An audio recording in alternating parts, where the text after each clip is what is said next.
안녕하세요. 감바스 TV의 감미연입니다. 오늘 가져온 책은 건지 감자껍질 파이 북클럽이란 책이고요. 메리앤 세퍼 애니베로스 지음이고 신선의 옮김입니다. 영화로 나와 있대요. 지인들이 봤는데 재미있었다고 하더라고요. 저는 아직 못 봤고 책을 읽고 나서 볼 예정입니다. 자, 그럼 시작해 볼게요. 이 책이 조금 특이하게도 편지 형식으로 되어 있어요. 그래서 여자는 제가 읽을 거고요. 그리고 남자는 황보여 씨가 읽을 겁니다. 재밌을 것 같아요. 자, 시작해 볼게요.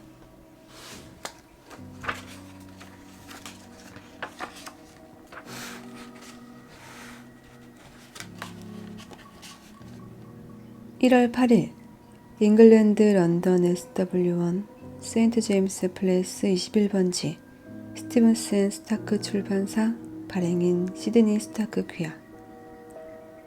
시드니 오빠, 수전 스콧은 진짜 대단해요.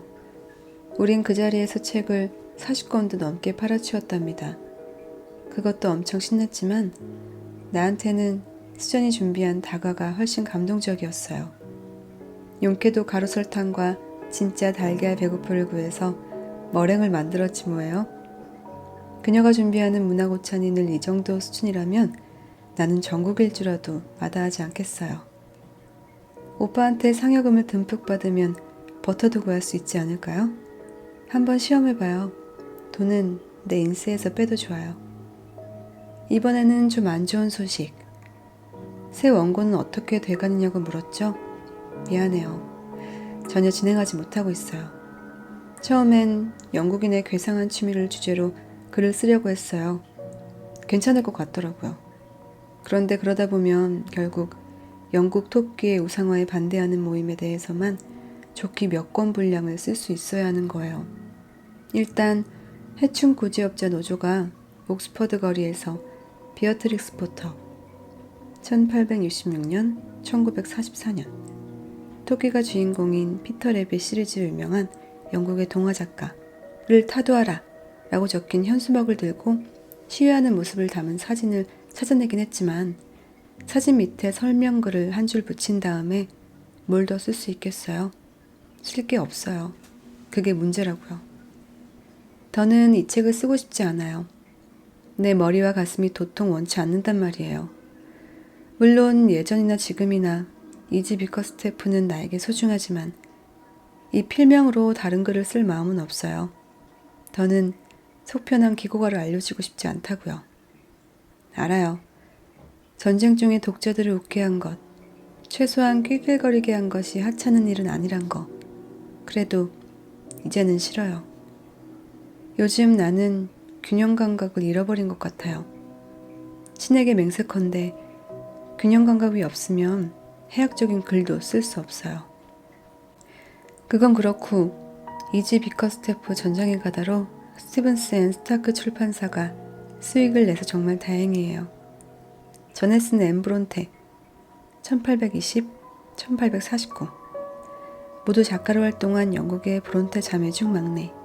정기가 쫄딱 망해서 늘 미안했는데 이제 양심의 가책은 덜었네요.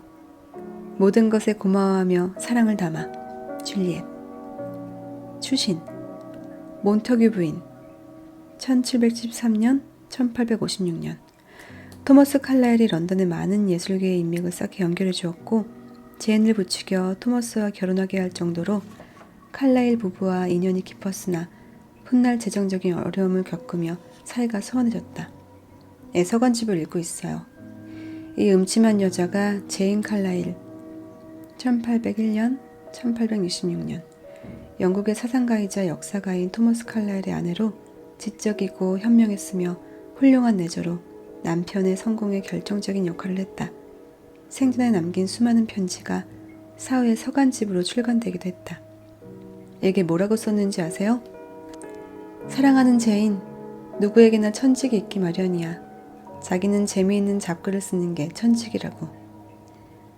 제인이 몬터기 부인에게 침이라도 뱉었기를. 시드니가 줄리엣에게 1월 10일 런던 SW3 첼시 글리브 플레이스 23번지 줄리엣 애슈턴 귀하. 사랑하는 줄리엣, 축하한다. 수전 스콧한테 얘기를 들었어. 내가 술고래에게 럼주를 대령하듯 오찬의 청중을 천국으로 인도했다며?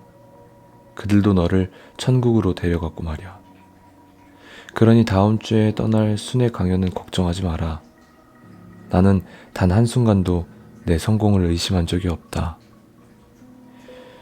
이미 18년 전 네가 양치기 소년의 노래 존 버니언의 철로 역정에서 나오는 시를 멋들어지게 낭독하는 걸 보면서 손가락만 까닥해도 순식간에 청중을 휘어잡을 녀석이라는 걸 알았지. 웬 손가락 얘기냐고? 하하. 이번에는 마지막에 청중에게 책을 던지는 행동만은 참아달라는 얘기지. 수전은 너와 함께 바스에서 요크셔까지 서점을 돌며 강연회를 열 기대에 부풀어 있단다.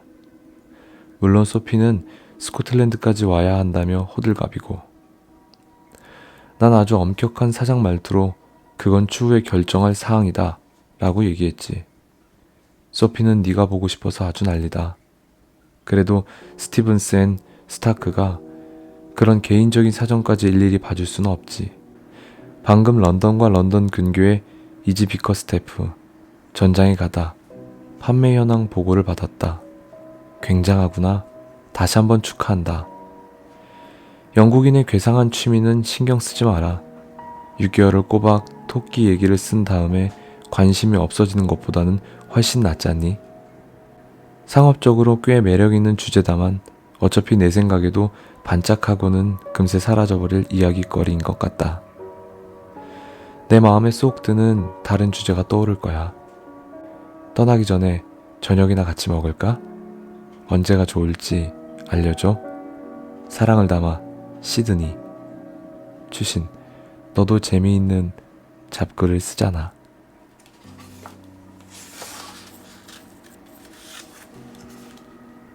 줄리엣이 시드니에게 1월 11일.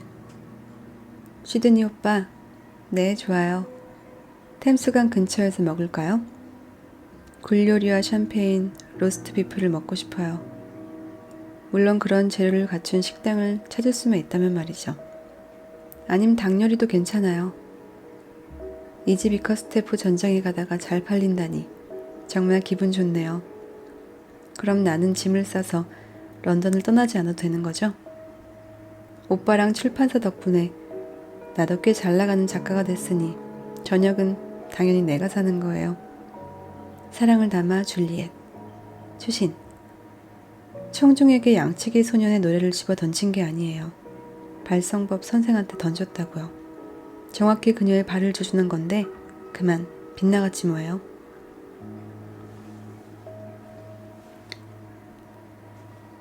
줄리엣이 소피 스트라칸에게 1월 12일 스코틀랜드 아가일 5번역 피오컨 농장 알렉산더 스트라칸 부인 앞.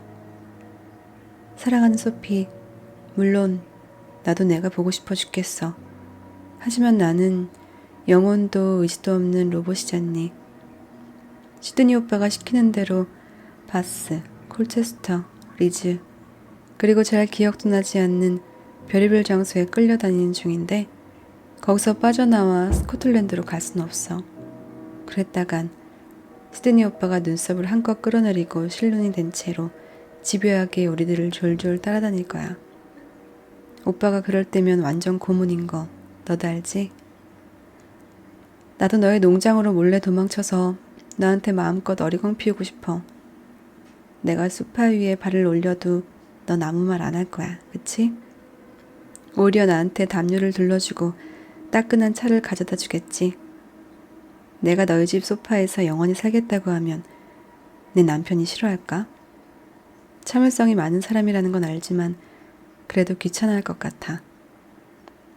나 왜 이렇게 우울하니? 내 작품에 매료된 청중 앞에서 이지 비커스텝 전장에 가다에 대해 이야기할 생각을 하면 기뻐서 날뛰어야 할 텐데 너도 알지? 내가 책 얘기하는 거 얼마나 좋아하는지, 칭찬받는 건 또 얼마나 좋아하는지. 그러니까 즐거워야 정상이야. 하지만 솔직히 난 우울해. 전쟁 때보다 더 우울하다고. 모든 게 망가져버렸어. 소피. 도로, 건물, 사람들까지도. 사람들은 특히 더하지. 아마도 어젯밤 만찬 후의 후유증 때문인가 봐. 끔찍했거든. 형편없는 음식이야 예상한 거고 사실 참석한 사람들 때문에 힘이 쭉 빠졌어. 지금껏 내가 만난 사람들 중에서 가장 기운 빼는 족속들만 모인 것 같았다니까. 하나같이 폭탄과 굶주림 얘기만 하더라. 세라 모어크로프트 기억하지? 걔도 왔어. 뼈만 남은 소름 끼치는 모습에 새빨갛게 칠한 입술이라니. 걔 옛날에 예쁘지 않았니? 케임브리지로 간 승마 선수한테 홀딱 빠져 있었잖아. 그 남자는 온데간데 없고 낯빛 피부에 말할 때마다 혀를 찌릿거리는 의사의 아내가 됐더라고. 하지만 그 의사도 내 파트너에 비하면 백마탄 왕장님이었지. 내 파트너? 어쨌든 미혼이긴 했는데 아마 지구상의 마지막 남은 총각이 아니었을까? 맙소사, 나 왜 이렇게 불쌍하니? 맹세하는데 소피, 나한테 문제가 있는 모양이야. 어떤 남자를 만나도 견딜 수가 없으니 아무래도 눈을 좀 낮춰야 할까봐. 찌릿대는 낯빛 피부의 의사까지는 심하고 조금만 낮추려고. 이걸 전쟁 탓으로만 돌릴 수도 없잖아. 난 남자 문제는 늘 젬병이었어. 알지? 세인트 스웨덴 학교의 보일러공이 내 유일한 사랑이었을까? 그 사람이랑은 말 한마디 나눈 적 없으니 진실한 사랑이랄 순 없지만 적어도 실망으로 상처 입을 일은 없는 감정이었어. 게다가 그 사람 머리는 근사한 흑발이었다고. 그 다음에는 너도 알겠지만 시인들의 시대였지. 시드니 오빠는 그 시인들을 상당히 싫어했는데 난 그 이유를 모르겠더라. 그렇잖아. 본인이 소개했으면서 그 다음이 가여운 에이드리언. 아, 이 비루한 과거사를 너한테 다시 들려줄 필요는 없는데. 하지만 소피, 도대체 나는 뭐가 문제인 걸까? 내가 너무 까다롭니? 난 그저 결혼을 위한 결혼을 하기 싫어. 대화를 나눌 수 없는 사람, 더 심하게는 침묵을 나눌 수 없는 사람과 여생을 함께 보내는 것보다 더 외로운 일은 없다고 생각해. 신세한탄의 불평만 늘어났구나. 이제 알았지? 내가 스코틀랜드에 들를 수 없는 게 너한텐 차라리 다행이라고. 그렇지만 혹시 또 모르지. 내 운명은 시드니 오빠한테 달려있으니까. 나 대신 도미닉에게 뽀뽀를 날려주렴. 참, 얼마 전에 내가 테리어만큼 커다란 쥐를 봤다고 얘기해 줄래? 알렉산더에게 애정을, 너에게는 더 큰 애정을 보내며 줄리엣. 채널제도 건지섬의 도시 애덤스가 줄리엣에게 1월 12일 런던 SW3 첼시 오클리 스트리트 81번지 줄리엣 애슈턴 귀하. 친애하는 애슈턴 양, 제 이름은 도시 애덤스입니다. 건지섬 세인트 마틴스 교구에서 농장을 운영하고 있죠.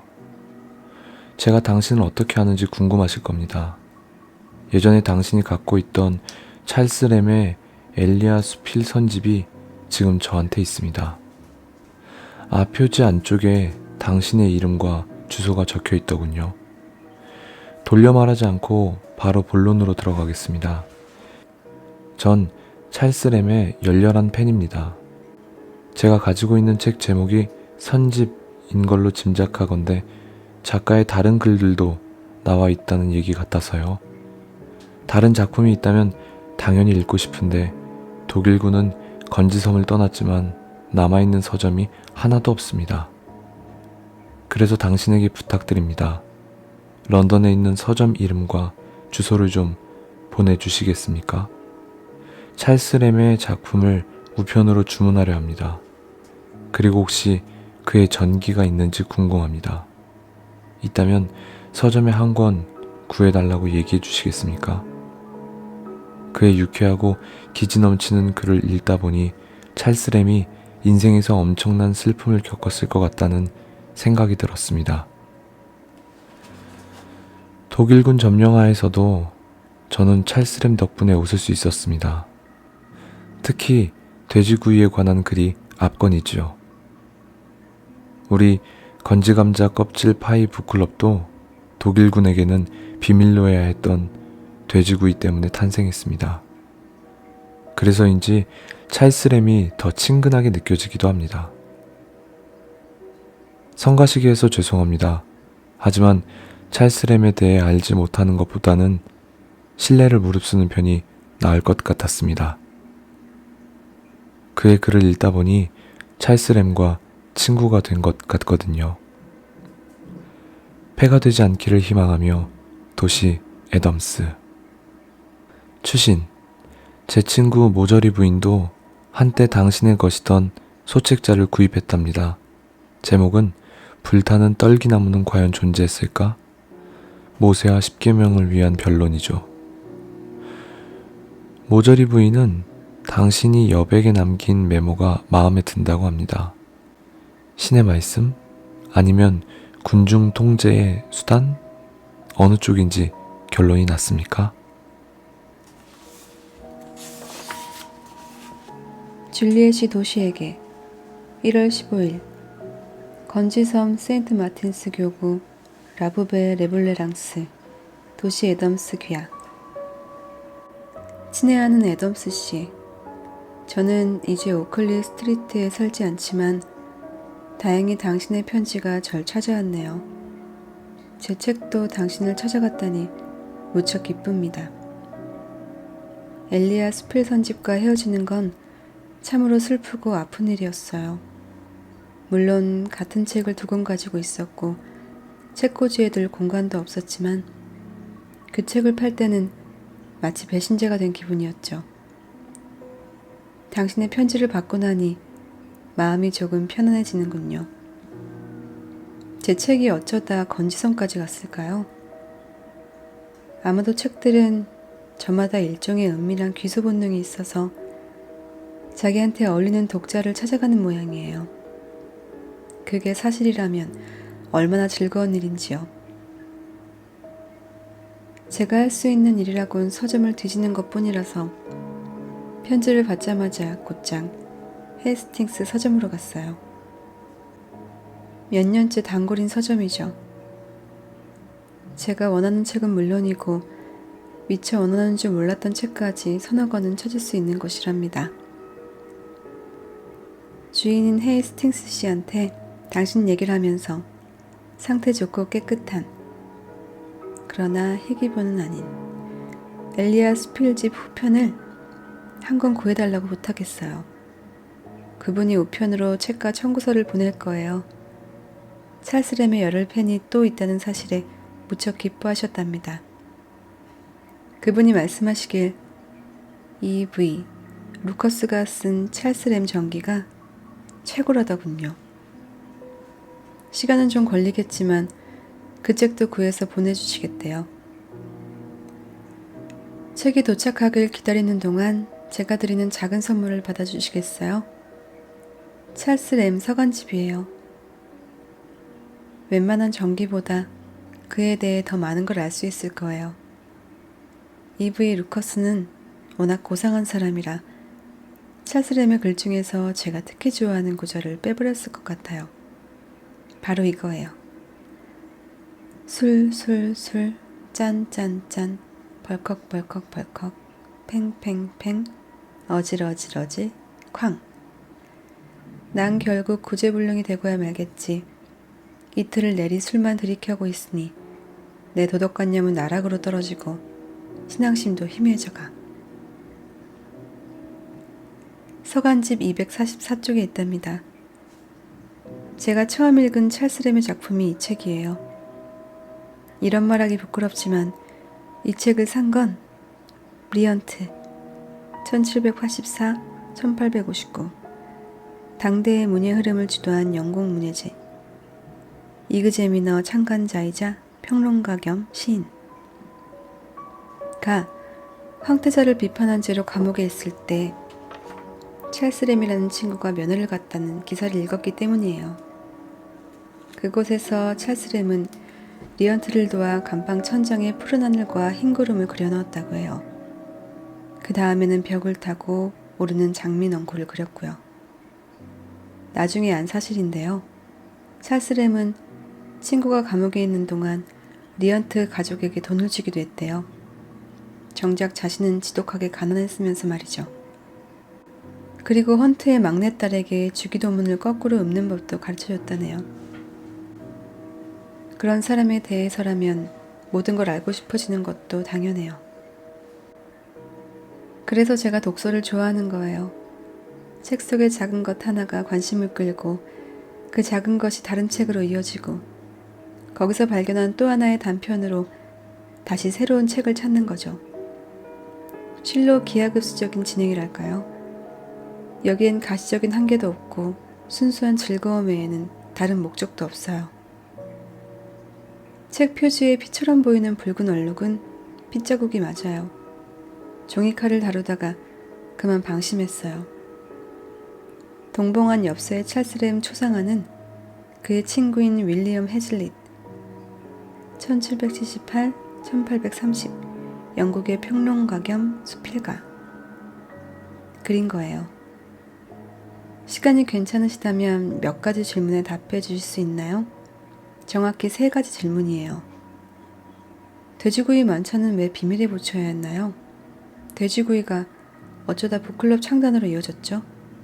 마지막으로 가장 궁금한 건데 대체 감자 껍질 파이가 무엇이고 그게 왜 북클럽 이름에 들어갔나요?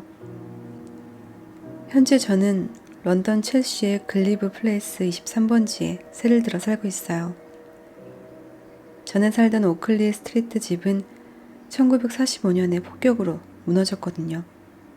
아직도 그 집이 그립네요. 오클리의 거리 풍경이 정말 근사했거든요. 제 방에 있던 3칸의 창문 너머로 템스강이 내려 보였답니다. 물론 지금은 런던 어딘가에 지낼 곳이 있다는 사실만으로도 행운인 걸 알지만 저는 제가 받은 은혜를 헤아리기보다는 불평을 늘어놓는 편이 훨씬 마음 편하거든요. 당신이 엘리야 수배 작업에 앞서 저를 떠올려 주셔서 기뻐요. 당신의 진실한 벗 줄리엣 애슈턴 추신. 모세에 관한 건 도무지 결론이 나지 않네요. 아직도 고민 중이랍니다.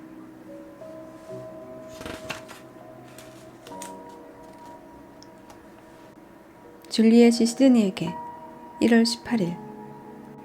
시드니 오빠, 이건 편지가 아니라 사과문이에요.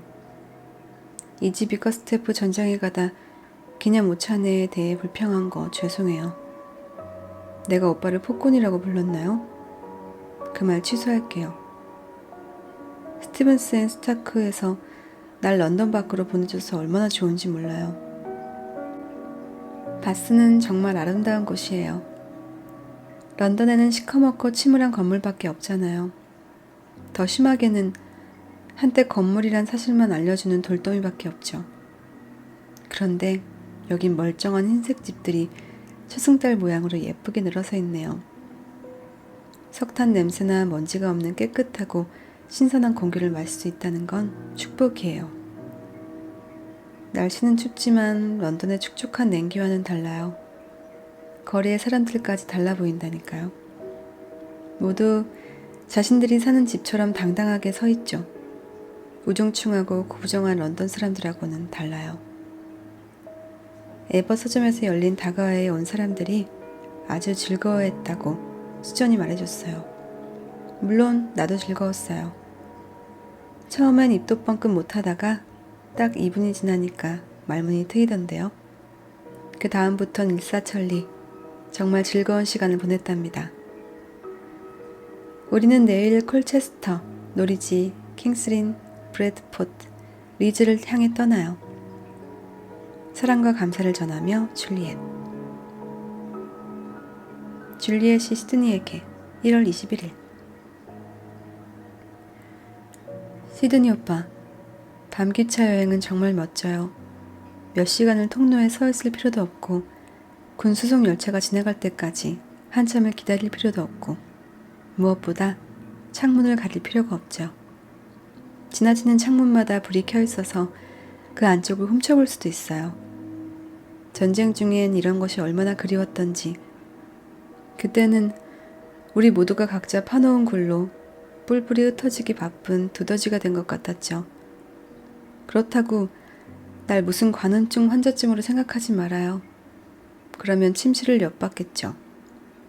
하지만 내 가슴을 떨리게 하는 건 거실이나 주방에 앉아있는 식구들 모습이라고요. 그들의 책장이나 책상, 불 켜진 초, 또는 밝은색 소파 쿠션을 흘낏 보는 것만으로도 난 그들의 삶 전체를 상상할 수 있어요. 오늘 틀만 서점 모임에는 심술궂고 잘난 척하는 남자가 참석했어요. 내가 이지 비커스테프 전장에 가다에 대해 이야기하고 나서 질문이 있느냐고 물었거든요. 그런데 그 남자가 말 그대로 자리에서 튀어나오더니 나한테 얼굴을 바짝 들이대고 막 다그치는 거 있죠. 어떻게 한간 여자 주제에 감히 아이작 비커스테프의 이름에 먹칠할 수 있느냐는 거죠. 진짜 아이작 비커스테프는 저명한 언론인이자 18세기의 문학의 성인이었소. 당신이 고인의 이름을 더럽히는군. 내가 뭐라고 답하기도 전에 뒷줄에 앉은 여자가 벌떡 일어났어요. 자리에 앉아요. 존재하지도 않는 사람 이름을 어떻게 더럽힌단 말인가요? 그는 죽지 않았어요. 산 적도 없으니까요. 아이작 비커스테프는 조지프 에디슨이 스펙데이터에 칼럼을 쓸 때 사용한 필명이에요. 애슈턴 양이 원하면 어떤 이름이든 쓸 수 있는 거 아닌가요? 그러니까 닥치고 앉아요. 정말 엄청난 변호인이죠? 그 남자는 허겁지겁 서점을 빠져나갔답니다. 그런데 오빠, 마컴 V. 레이놀즈 이사라는 사람이 누군지 아세요? 모른다면 좀 알아봐 줄래요? 후즈 후, 현존하는 세계의 유명인을 담은 인명사전을 찾든 둠스데이 북, 1086년 영국의 왕 윌리엄 1세가 작성한 토지 대장을 뒤지든 아니면 런던 경찰청에 물어보든지 해서 말이에요. 하다못해 전화번호부에는 이름이 있지 않을까요? 그 남자가 나한테 꽃을 보내고 있어요. 바스의 호텔로는 아름다운 봄꽃다발을, 기차로는 흰 장미 12송이를, 놀이치로는 붉은 장미다발을 보냈어요. 그런데 카드도 없이 명함만 꽂혀있더라고요. 그나저나 그 남자는 수정과 내가 어디 묵는지 어떻게 알았을까요? 우리가 어떤 기차를 탔는지도. 꽃다발은 모두 도착하는 시간에 딱 맞춰 배달되거든요. 좋아해야 할지 무서워해야 할지 모르겠네요. 사랑을 담아 줄리엣. 줄리엣이 시드니에게 1월 23일. 시드니 오빠, 방금 수전한테 이지 비커스테프 전장에 가다의 판매 보고서를 받았어요. 이거 믿어도 되나요? 솔직히 모든 사람이 전쟁은 지긋지긋해서 다시는 떠올리고 싶어 하지 않는 줄 알았어요. 하물며 책 속에서 전쟁을 다시 만나고 싶을 리가 없죠. 하지만 다행히 이번에도 오빠가 맞고 내가 틀렸네요. 이렇게 인정하려니 정말 죽을 맛이군요. 여행을 하고 내 책에 푹 빠진 사람들 앞에서 강연을 하고 책에 사인을 하고 낯선 이들을 만나는 건 정말 짜릿한 일이에요.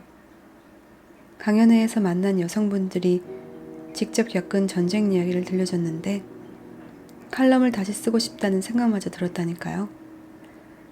어제는 노리치 출신의 어느 부인과 신나게 수다를 떨었어요.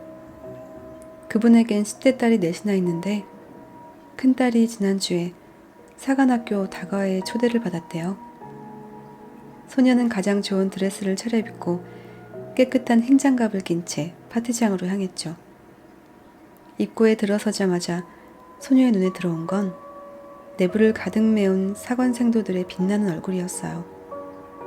그녀는 그대로 기절했답니다. 불쌍한 소녀는 그렇게나 많은 남자가 한자리에 모인 광경을 태어나서 처음 본 거예요. 생각해봐요. 한 세대 전체가 무도회나 다가회나 연애 같은 걸 전혀 모르고 자란 거예요. 나는 서점을 둘러보고 그곳에서 일하는 사람들을 만나는 게 정말 좋아요. 그들은 실로 특이한 존재들이에요. 제정신이 박힌 사람이라면 박봉인 서점에서 일할 리가 없고, 제정신이 박힌 주인이라면 서점을 운영할 리가 없죠. 별로 남는 장사가 아니잖아요. 그러니까 그런 일을 하는 이유는 분명 책과 책을 읽는 일을 사랑하기 때문일 거예요. 신간을 먼저 볼 수 있다는 작은 특권도 있고요. 나하고 소피가 런던 어디에서 처음 일했는지 기억하죠? 괴팍한 호크씨의 헌책방 말이에요. 그래도 난 호크씨가 좋았어요. 그분은 책 상자를 열고 한두 권을 꺼내 우리에게 건네주면서 이렇게 말했죠. 담뱃재 떨어뜨리지 말고 깨끗한 손으로 봐. 그리고 제발 부탁인데 줄리엣, 여백에 뭐 좀 쓰지 마. 우리 소피 양 줄리엣이 책을 읽을 때는 커피 못 마시게 해줘. 그 말이 떨어지기 무섭게 우리는 새로 들어온 책을 집어들고 읽기 시작했죠. 그때도 놀라웠고 지금도 여전히 놀라운 점은 서점에 들어와 어슬렁대는 숱한 사람들 중에 자기가 진정 뭘 찾는지 아는 이가 별로 없다는 사실이에요. 그냥 슬렁슬렁 둘러보다가 취향에 딱 맞는 책이 눈에 들어오길 바라는 거죠. 어쩌다 그런 책을 찾으면 출판사의 선전 문구를 믿지 않을 만큼 똑똑한 사람이라면 점원에게 가서 세 가지를 묻겠죠. 무엇에 관한 책인가? 당신은 읽어봤는가? 읽으니까 괜찮던가? 나나 소피처럼 뼛속까지 책을 사랑하는 점원들은 거짓말을 못해요. 표정이 모든 걸 말해주죠. 눈썹이 올라간다든지 입술이 삐죽거린다든지 하면 별 볼 일 없는 책이라는 뜻이에요. 현명한 손님들은 그런 표정을 보고는 다른 책을 추천해달라고 해요. 점원은 자기가 좋아하는 책 앞으로 손님을 이끌고 가서는 이걸 꼭 읽어야 한다고 우겨요. 손님이 그 책을 읽고 마음에 들지 않으면 다시는 그 서점에 오지 않겠죠. 하지만 마음에 들면 평생 단골이 되는 거예요. 제대로 받아 적고 있어요? 오빠는 이 점을 명심해야 해요. 출판사는 서점에 견본용 책을 한 권만 보낼 게 아니라 여러 권 보내야 한다고요. 모든 점원이 읽을 수 있게요. 스턴 씨한테 들었는데요. 이지 비커스테프 전청에 가다는 선물용으로 완벽한 책이래요. 좋아하는 사람에게 줄 때는 물론이고 싫어하지만 그래도 선물을 해야 하는 사람에게 줄 때도 말이에요. 모든 책의 30%는 선물용으로 팔린다고 했어요. 30%나? 정말인가요? 혹시 수전이 이번 순회 강연 말고 뭘 또 관리했는지 얘기하던가요? 바로 나예요. 나랑 처음 만난 지 30분도 채 지나지 않았는데 수전이 그러더군요. 화장, 옷차림, 머리 모양, 구두. 칙칙해요. 몽땅 칙칙해. 전쟁은 끝났어요. 아직 소식 못 들었어요? 수전은 나를 마담 헬레나 미용실로 데려갔어요. 길고 부스스한 내 머리가 짧고 곱슬곱슬해졌죠. 밝게 부분 염색도 했어요. 수정과 미용사 말에 따르면 그 덕분에 내 아름다운 밤색 컬에 황금색 하이라이트가 생겼대요. 하지만 난 진실을 알았어요. 갓 돋아나기 시작한 새치, 내가 센 건 내가 닭이었어요. 를 감추려는 거겠죠. 영양크림, 향이 좋은 핸드로션, 립스틱, 속눈썹 뷰러도 샀어요. 그걸 쓸 때마다 난 48년이 되죠. 그 다음 순서는 새 옷 사기였어요. 나는 여왕도 1939년 산 드레스를 기꺼이 입는데 나는 왜 안 되죠? 라고 우겼지만 수전은 여왕은 낯선 사람들에게 깊은 인상을 심어줄 필요가 없잖아요. 라고 대꾸하더군요. 나는 그럴 필요가 있다는 거죠. 솔직히 난 왕실과 국가에게 반역자가 된 기분이었어요. 생각이 있는 여자라면 지금 같은 때에 새 옷을 사지는 않을 거예요.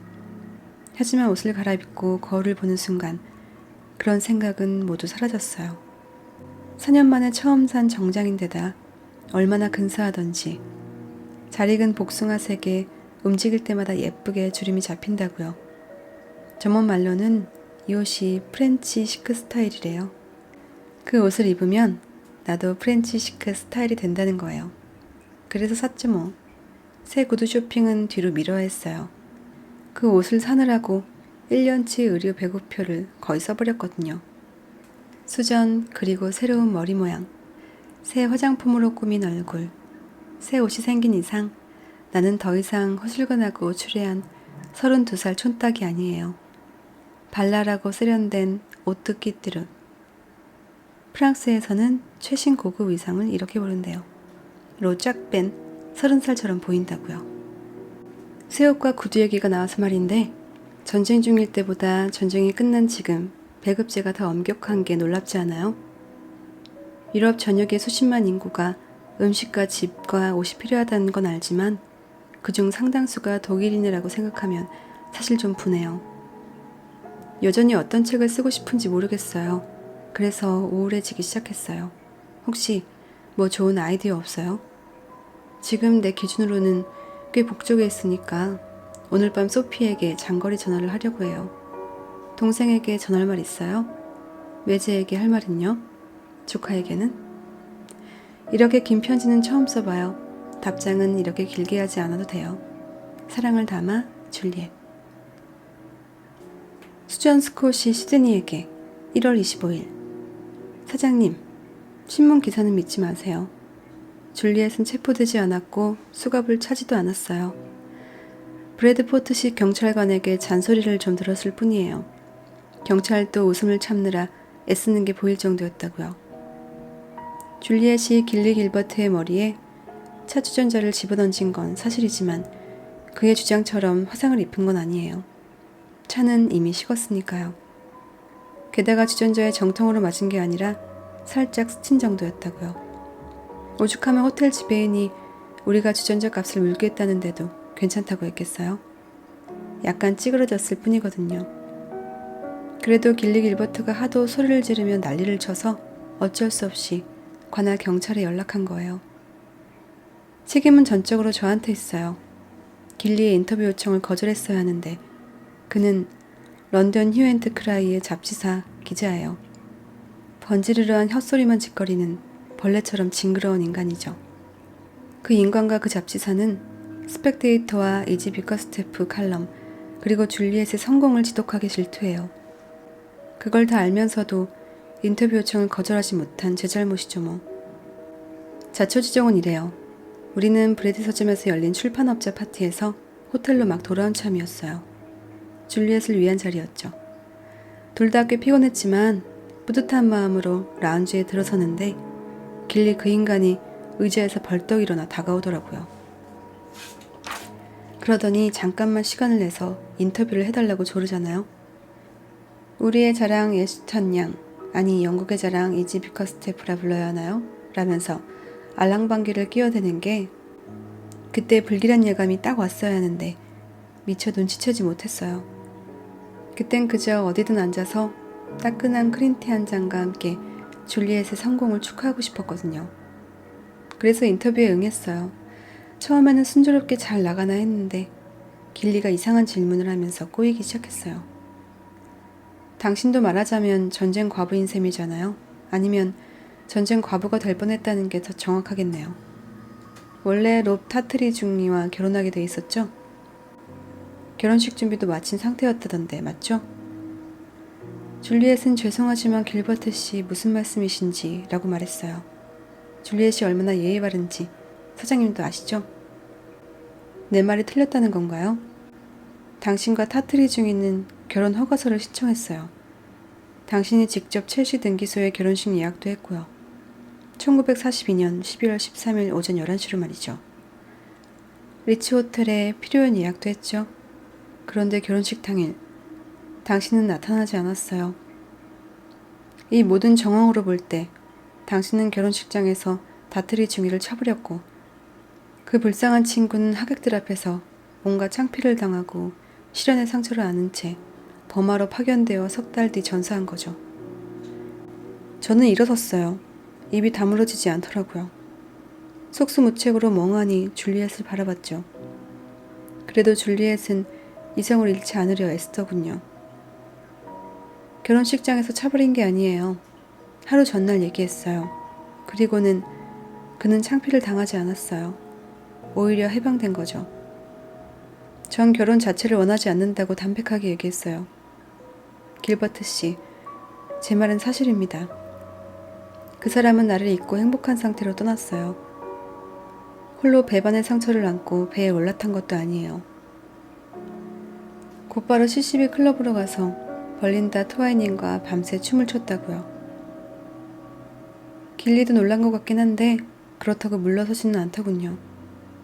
길리 같은 쥐새끼 부류는 결코 그냥 물러서는 법이 없죠. 그는 재빨리 머리를 굴리더니 한층 선정적인 기삿거리를 꾸며냈어요. 오호라 하고 능글맞게 웃더니 그 인간은 이렇게 캐물었어요. 그럼 뭐가 문제였나요? 술? 다른 여자? 아니면 오스카 와일드 같은 동성애 취향? 바로 그때 줄리엣이 차 주전자를 집어던진 거예요. 뒤이어 일어난 소동은 짐작하시는 그대로일 거예요. 라운지는 차를 마시는 사람들로 가득했거든요. 틀림없이 그래서 신문사로 제보가 들어갔을 거예요. 그 인간이 쓴 머리기사 중에 이지 비커스테프 또다시 전장에 가다, 호텔 인터뷰 중 기자에게 폭력 휘둘려 정도는 좀 거칠긴 해도 나쁘진 않다고 생각해요. 하지만 줄리엣에게 버림받은 로미오, 버마에서 전사하다는 길리 길버트 자신은 물론이고 런던 휴 앤드크라이 관계자들조차도 구역질이 났을 거예요. 줄리엣은 자기 때문에 우리 출판사가 해를 입을까봐 걱정이 태산이에요. 하지만 아직도 이런 식으로 롭 다트리의 이름이 거론되는 걸 보면서 진저리를 치네요. 롭 다트리는 좋은 남자였다. 그는 잘못이 없다. 그러니 이렇게 부당한 대우를 받을 이유가 없다는 게 줄리엣이 저에게 털어놓은 전부예요. 사장님은 예전에 롭 다트리를 아셨나요? 물론 술이니 오스카 와일드식 취향이니 모두 당치하는 소리겠지만 줄리엣은 왜 파혼했을까요? 그 이유를 아세요? 안다면 말씀해 줄 수 있으세요? 물론 모르시겠죠. 저도 왜 캐무는지 모르겠네요. 뜬 소문이야 당연히 사라지겠지만 당장은 이런저런 말들이 많으니 줄리엣이 런던으로 돌아가는 게 옳을까요? 순회 강연을 굳이 스코틀랜드까지 연장할 필요가 있을까요? 사실 제 마음은 반반이에요. 그 지역의 판매 부스가 엄청나긴 한데 지금까지 다거하며 오쳐내며 줄리엣이 너무 고생했거든요. 방안을 가득 채운 낯선 사람들 앞에 서서 자신과 자신의 책에 대해 자화자찬을 늘어놓는 게 쉬운 일은 아니죠. 줄리엣은 저처럼 이런 홍보 일에 익숙하지 않아서 아마 굉장히 피곤할 거예요. 일요일에는 리즈에 있을 거예요. 그때 스코틀랜드 건에 대해 지시를 내려주세요. 물론 길리 길버트처럼 비열하고 저급한 인간 말종은 끝이 안 좋아야 한다는 게 제 지론이지만 그가 이지 비커스테프 전장에 가다를 베스트셀러 반열에 올리는 데 일조한 것도 사실이죠. 왠지 그에게 감사 카드를 쓰고 싶다는 생각도 드네요. 마음이 조급한 직원 수전. 추신. 마크한 부의 레이놀즈가 누군지 알아내셨어요? 오늘은 줄리엣에게 동백꽃을 하나를 보냈어요.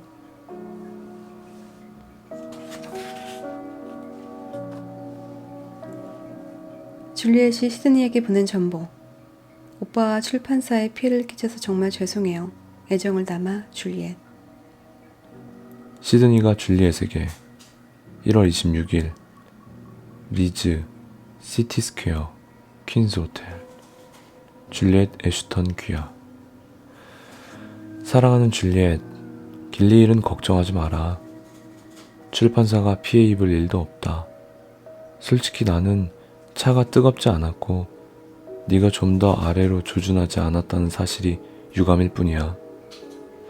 언론에서 길리의 만행에 대해 입장을 표명하라고 하도 난리라서 한마디 하려 한다.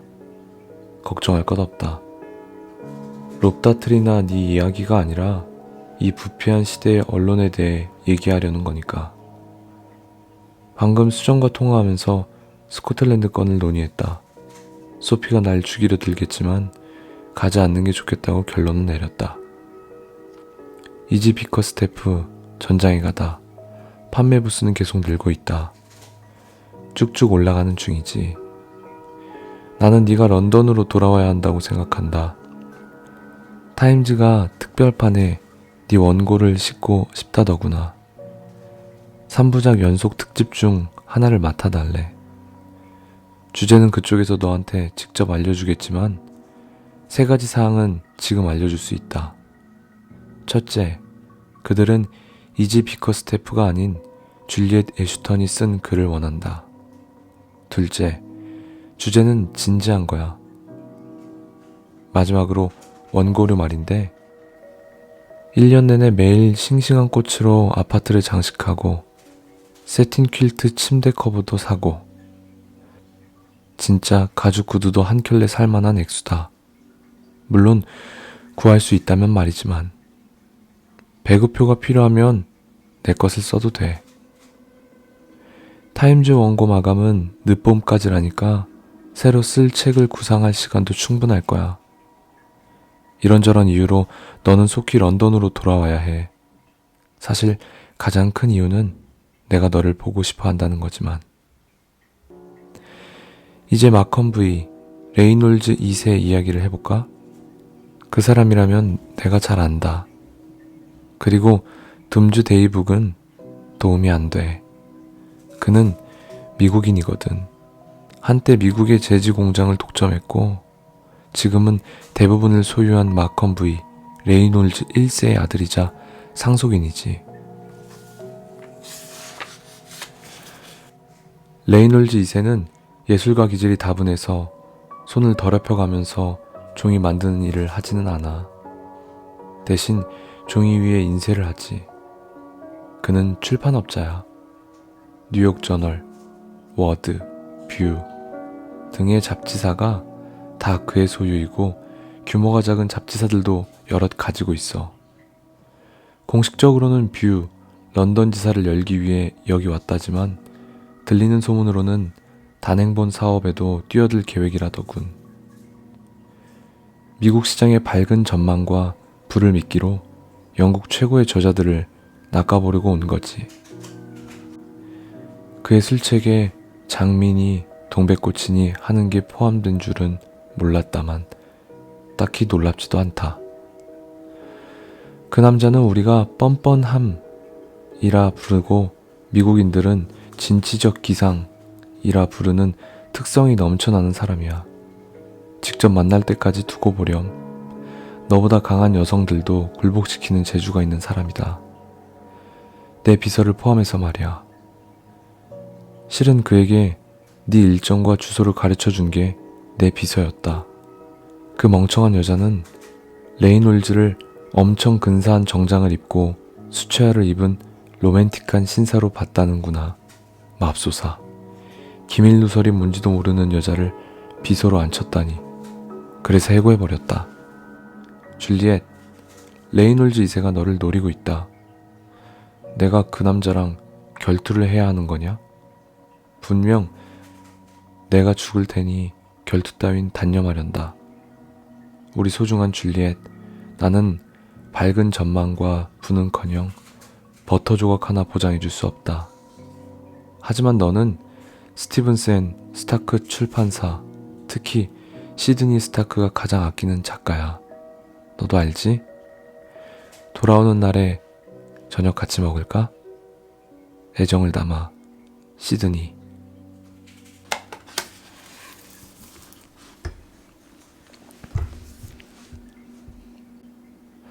자, 이렇게 해서 건지감자 껍질 파이 북클럽 낭독을 해봤습니다. 내용을 쭉 편지 형식으로 글을 읽다 보니까 정말 재밌기도 하고 뒷 내용이 더 궁금해지는 것 같아요. 우선 영화로도 개봉이 됐다고 하고 워낙 유명한 내용이다 보니까 여러분들도 궁금하시다면 한번 찾아보시는 것도 추천드립니다. 늦은 시간까지 잘 들어주셔서 감사하고요. 오늘도 좋은 밤 되세요.